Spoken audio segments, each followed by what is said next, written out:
Today on DIYNate, we're going to be replacing one of our running lights that's right here on the Chevy Suburban. This is a 2013. We're going to take out a couple bolts here. I've got a 10 mil here and a 10 mil here. I'm going to hope that the whole contraption comes out, that I can slide out just enough to get my fingers in there. Otherwise, I'm going to have to do a lot of gyrations and juggling to get underneath this. So I'm really hoping I can get to it without having to do a whole lot of hoop jumping here. I'm pretty sure the whole contraption should slide out for me though. So now we're taking this first screw out. I've already unloosened it with my ratchet. Let's get this shot over here. You can see me taking this out. Back up a little bit. There we go. You can see right here that there's one more screw.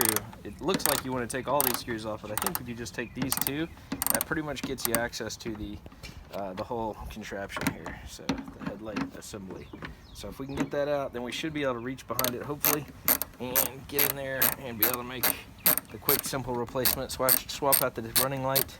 It's a white light that burns white, so it looks a little funny today because I'm driving with one light, with my running lamps on, and everybody stops me and says, "Hey, you got one of your lights out." I'm like, "Yeah, it's not an important headlight, but it does look a little weird when you're driving." So as you can see, I'm kind of wiggling this part out just to give me enough room, hopefully, to be able to get my hand right back in here.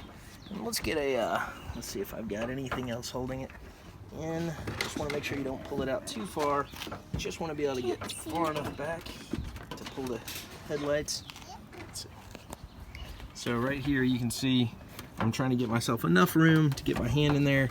I might have to shake it a little more to see if I can get it a little bit further out. There's a couple little clamps that sometimes might hold you up. You can see there's one right here that normally is in place. That one wasn't connecting very well. So right now we're to take off some bolts on the front here to give me a little more access. So now I can pull this back and I should be able to get my arm in here to be able to undo the bulb that I need to reach. That's keeping me from having to do the wheel well and come in from the back. So hoping that... Alright, so now I was able to actually get this part freed up once I took off the bolts here. And so now I should be able to reach in here, get my arm all the way down and undo the bulb I need to get to. But either way, once you loosen it, you should be able to feel it give way and pop out. So that's what I'm working on. All right, cool.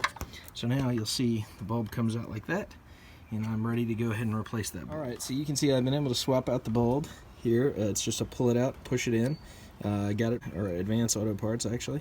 And I'm going to check it before I pop this thing in. I'm going to check and make sure my day lamps come on. Nothing like putting a new bulb in, tightening everything back up, and finding out it didn't work. So I'm going to do a quick check. I've got a helper out here. Little Avery's helping me out today. And I'm going to let her hold the bulb and let me know if it works in just a second when I turn on the car. We cranked the car and the bulb worked fine. So now we're going to put the bulb back in the position. We're going to put it in, then we're going to twist it to the, I guess from this angle it would be twisted clockwise. And then we should be able to put all the pieces back together. So pretty easy project, but it did take more bolts out to get into it from the front grill here. I had to take about 6 or 7 bolts out, but hopefully we'll get this. All right, and as you can see here, as I fish the bulb through, I can kind of see it coming through there. Once I've got it in, I can kind of feel it catch, and then I should be able to twist it to lock it in position. I want to make sure I get it nicely positioned there. And locked so it's not going anywhere. Good to go. Now we're going to put the whole assembly back together. I'm getting flip-flops. Okay, thanks. So now we slide everything back together. Make sure our headlight fits in nicely. And all the parts look like they're lining up nice and neat. And we start to put our bolts back together. Make sure everybody goes in the home that he belongs in. So this one goes here.